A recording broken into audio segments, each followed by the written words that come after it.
आज की वीडियो में जानते हैं गौतम बुद्ध से मन का सारा खेल। मन क्या है और यह कैसे कार्य करता है। हमारा मन दो हिस्सों में बंटा हुआ है, पहला चेतन मन और दूसरा अवचेतन मन। चेतन मन को हम सब बुद्धि के नाम से जानते हैं। यह हमारे भीतर एक फिल्टर की तरह काम करता है। जो भी जानकारी हमारे अंदर जाती है उसे यह जांच और परखता है। चेतन मन के पास तर्क करने की क्षमता है और यह सही और गलत के बीच चुनाव कर सकता है, परंतु अवचेतन मन ऐसा नहीं है, उसका कार्य अलग है। हमारा अवचेतन मन सही और गलत के बीच चुनाव नहीं कर सकता है। जो भी जानकारी चेतन मन सही मानकर अवचेतन मन में भेज देता है वह उसका विरोध नहीं करता है, चाहे वह जानकारी गलत ही क्यों ना हो। एक उदाहरण देकर समझाता हूँ। मान लीजिए कोई व्यक्ति आपको कमजोर कहता है मगर आप कमजोर नहीं है, तो आपका चेतन मन उस व्यक्ति की बातों का विरोध करेगा। मगर जब वह व्यक्ति उसी बात को आपसे बार बार कहेगा और उसी के साथ ही अन्य लोग भी उसी बात को बार बार कहेंगे, तो आपका चेतन मन इस बात को सच मान लेगा और आपके अवचेतन मन में भेज देगा। और अवचेतन मन का काम है जो बात उसके भीतर चली गई है उसे सच साबित करना। इसका सबसे बड़ा उदाहरण है, जब हम छोटे हुआ करते थे उस समय हमारे भीतर बहुत आत्मविश्वास था, परंतु जैसे जैसे हम बड़े होते गए हमारा आत्मविश्वास कम होता गया, क्योंकि हमारे स्कूल और कॉलेजेस से और समाज से बार बार नकारात्मक बातें सुनने को मिली और हमारा अवचेतन मन उन्हें सच मान बैठा। हो सकता है कि आपने इस बात पर ध्यान दिया हो कि आप गलत करना तो नहीं चाहते परंतु फिर भी गलत करते हैं। आप डरना तो नहीं चाहते लेकिन डर जाते हैं। ऐसा क्यों होता है? क्या आप जानना चाहते हैं? तो वीडियो के अंत तक बने रहे दोस्तों। ऐसा इसीलिए होता है क्योंकि जाने अनजाने में आपके अवचेतन मन में बहुत सारी गलत जानकारी चली गई है जिसे वह सच मान बैठा है।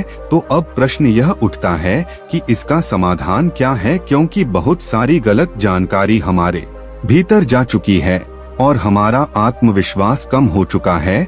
अब आप इसका समाधान समझिए। अब तक आपने यह समझा कि मन क्या है और यह कैसे काम करता है। अगर एक लाइन में कहे कि मन क्या है, तो हमारा मन जानकारी का एक ढेर है जो जाने अनजाने में हमारे भीतर चली गई हुई है।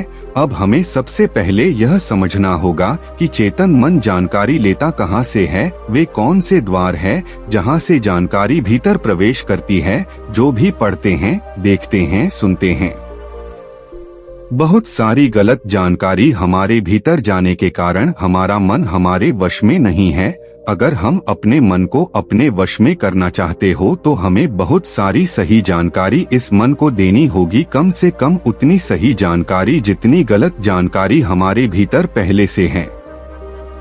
सही जानकारी और गलत जानकारी के बीच का अंतर समझिए। सही जानकारी वह है जो आपको आपके लक्ष्य की तरफ ले जाए, और वैसे भी हम जो भी काम करते हैं हमें खुद पता चल जाता है कि हम गलत कर रहे हैं या सही कर रहे हैं। और गलत जानकारी वह है जो आपको आपके लक्ष्य से आपको भटकाती है।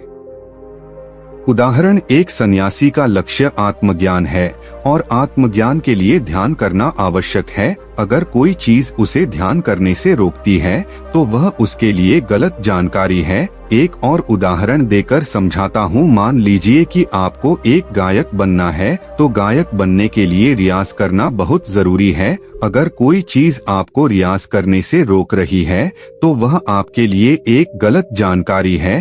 तो अपने मन को कंट्रोल करने के लिए आपके पास एक लक्ष्य का होना बहुत जरूरी है, क्योंकि अगर आप अपने मन को कहीं पर जाने से रोक दोगे तो उसे कहीं पर तो लगाना ही होगा। अगर आपके पास लक्ष्य है तो आपको सबसे पहले क्या करना है यह ध्यान से समझ लीजिए। सबसे पहले इस चिंता को छोड़ दीजिए कि कितनी गलत जानकारी आपके भीतर जा चुकी है। आपको बस इतना करना है कि जहां से जानकारी भीतर प्रवेश करती है वहां पर जागरूकता का पहरा लगा देना है। कोई भी जानकारी आपके भीतर आपके मर्जी के खिलाफ प्रवेश नहीं कर सकती। जानकारी का चुनाव करना है, नकारात्मकता और सकारात्मकता के बीच में करना है।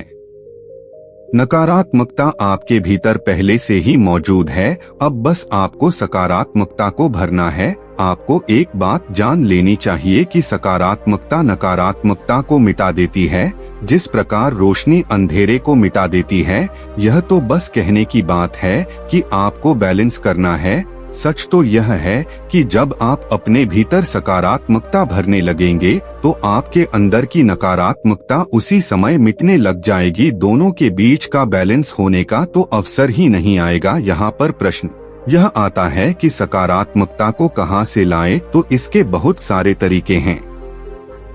पहला तरीका यह है कि आप अच्छे लोगों के संगत करिए और उन्हें ऑब्जर्व करके उनसे सीख सकते हैं और यह चुनाव कर सकते हैं कि आपको उनके साथ रहना है या नहीं। आप इंटरनेट बुक्स और वीडियोस के द्वारा अपने जीवन को बेहतर बना सकते हैं। ध्यान रहे हमेशा ऐसी चीजें पढ़े सुने और देखे जो आपकी लक्ष्य से जुड़ी हुई हो। जब आप लगातार अपने भीतर अपने लक्ष्य से जुड़ी अच्छी जानकारी भेजते हैं तो आपके अंदर की नकारात्मक जानकारी को धोकर साफ करती है। अभी हमारा मन गलत जानकारी में उलझा हुआ है जो अनजाने में हमारे भीतर चली गई है, जिसके कारण हम अक्सर कहते हैं कि हमारा मन हमारे वश में नहीं है और हमारा मन किसी भी काम में नहीं लगता है। हमें यह समझना चाहिए कि मन हमारा है, हम मन के नहीं हैं। वही सुनो जो आपके लक्ष्य से जुड़ा हुआ है, वही देखो जो आपके लक्ष्य से जुड़ा हुआ है और वही पढ़ो जो आपके लक्ष्य से जुड़ा हुआ है। मैं आपको एक उदाहरण देकर समझाता हूँ। अगर आपका लक्ष्य खिलाड़ी बनना है तो आपको वही चीजें खानी चाहिए जो आपको खिलाड़ी बनाए। मन पर नियंत्रण रखने के लिए इंद्रियों पर काबू पाना है और स्वयं के लिए अनुशासन आवश्यक है और अनुशासन के लिए एक सही निर्णय आवश्यक है जो आपको लेना है। तो दोस्तों, उम्मीद करता हूँ कि आपको यह गौतम बुद्ध की अनमोल कहानी संक्षिप्त रूप में समझ में आ गई होगी। तो अगर आपको यह कहानी पसंद आई हो तो जितना हो सके उतना अपने दोस्तों के साथ शेयर कीजिए और हमारे चैनल को सब्सक्राइब कीजिए। मिलते हैं हमारे अगली वीडियो में, तब तक के लिए नमो बुद्धाय।